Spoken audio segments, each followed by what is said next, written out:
ఒంటరిగా కూర్చొని ఇంట్రెస్ట్ గా పేపర్ చదువుతున్నారు. అందులో ఏముంది మ్యాటర్? ఏమి లేదు మనం మల్టీ స్పెషాలిటీ కొట్టులో మనిషి శరీర అవయవాలతో వ్యాపారం చేస్తున్నామని ఆ రోజు ఈ పేపర్లో ఎదురు రాసింది చూడండి.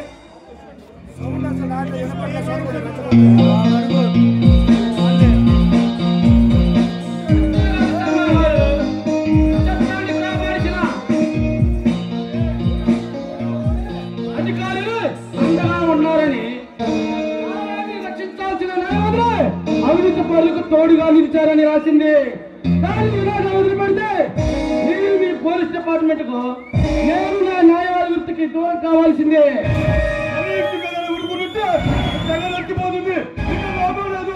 దాన్ని బ్రోతకలు విగించి పెట్టాల్సిందే. అంత శ్రమ మనకెందుకు శర్మ గారు? ఈ పాటికి పాపిలీడు అంకిలీడు పేపర్లో చూసే ఉంటారు. లేపేస్తారు.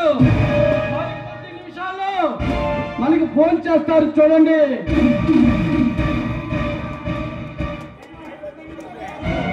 గోపతి గారు, మీరు ఈ లాయర్ వృత్తి కాకుండా రాజకీయాల్లో ఉండుంటే మీ క్రీమ్ పేరుతో రాష్ట్రాన్ని ఏనాడో తాకడి పెట్టేవారు.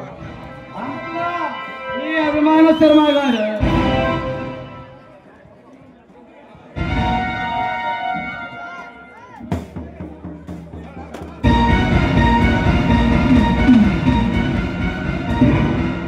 చూడండి. శర్మ గారు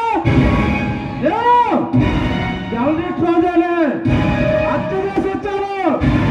అక్కడ ఎస్పీ భరత్ చంద్ర నన్ను చూశాడు కనుక నేను తప్పించుకొని ఇలా వచ్చాను. ఏమిటి? ఆ ఎస్పీ పరిస్థితులు నువ్వు చూసావా? అయితే వాడు నిన్ను అరెస్టు చేసిందాకా వదిలిపెట్టడు.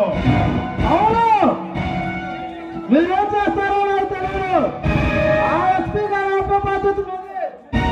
చూడండి లాయర్ గారు, మీరు వెళ్ళి యాక్ట్రెస్ పేపర్ బిల్ రెడీ చేయండి. ఆ తర్వాత సంగతి నేను చూసుకుంటా. చూడండి అఖిల్ గారు, మీరు మాత్రం అతను చేతి చెక్కకండి. నేను ఈ లోపు బెయిల్ కాగితాలు రెడీ చేసి ఉంటాను. చూడండి శర్మ గారు, మీరు ఎస్పీ పరిచంద్ర ప్రయత్నం చేయండి. అలాగే భూపతి గారు, నేను ఆ ఎస్పీ పరిస్థితులు కానీ రైల్వే కేసులు పంపిస్తాను. ఈలోగా మీరు జాగ్రత్త పడండి. చూడండి లాయర్ గారు, ఈ ఐదు గారు నమ్మటానికి వెళ్ళాను. ఎందుకంటే వీడు కూడా పోలీసుడే కదా. ఎంత మాట అన్నారండి ఈ శర్మ గారు.